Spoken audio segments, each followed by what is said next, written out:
Hello friends, കഴിഞ്ഞ 1-2 ആഴ്ചയായിട്ട് ഇൻസ്റ്റഗ്രാമിൽ കണ്ടുകൊണ്ടിരിക്കുന്ന ഒരു സാധനം വാങ്ങാൻ വേണ്ടി വന്നതാണ് കേസ്. ഞാനിപ്പോൾ ഉള്ളത് നമ്മുടെ ദുബായ് ജുമേര ബീച്ച് റോഡിലുള്ള റിയൽ കര കഫേയിലാണ്. ഇതാണ് നമ്മൾ നോക്കി നടന്ന സാധനം, വാട്ടർമെലൺ ചീസ് സാൻഡ്വിച്ച്. പുറത്ത് നല്ല ചൂടായതുകൊണ്ട് നമുക്ക് കാറിൽ പോയിരുന്ന് കഴിക്കാം കേസ്.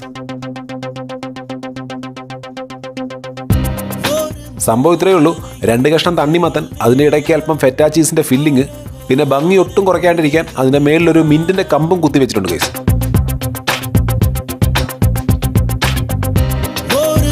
ഉള്ള കാര്യം പറയാലോ, 10 ദിറംസ് കൊടുത്ത് വാങ്ങിച്ചത് കൊണ്ട് മാത്രം ഞാനത് മുഴുവൻ കഴിച്ചു. എനിക്ക് ഈ സാധനം ഒട്ടും ഇഷ്ടപ്പെട്ടിട്ടില്ല. ഈ വാട്ടർമെലണും ചീസുമായിട്ടുള്ള കോമ്പിനേഷൻ തന്നെ മഹാ ബോറായിട്ടുണ്ട്. കയ്യിലെ കാശും പോയി, വണ്ടിയുടെ അകത്തും ഫുൾ അലമ്പായി. ബാക്കിയുള്ളത് ഞാൻ ആ പൊരി വെയിലത്ത് നിന്നാണ് കഴിച്ചു തീർത്തത് കേസ്.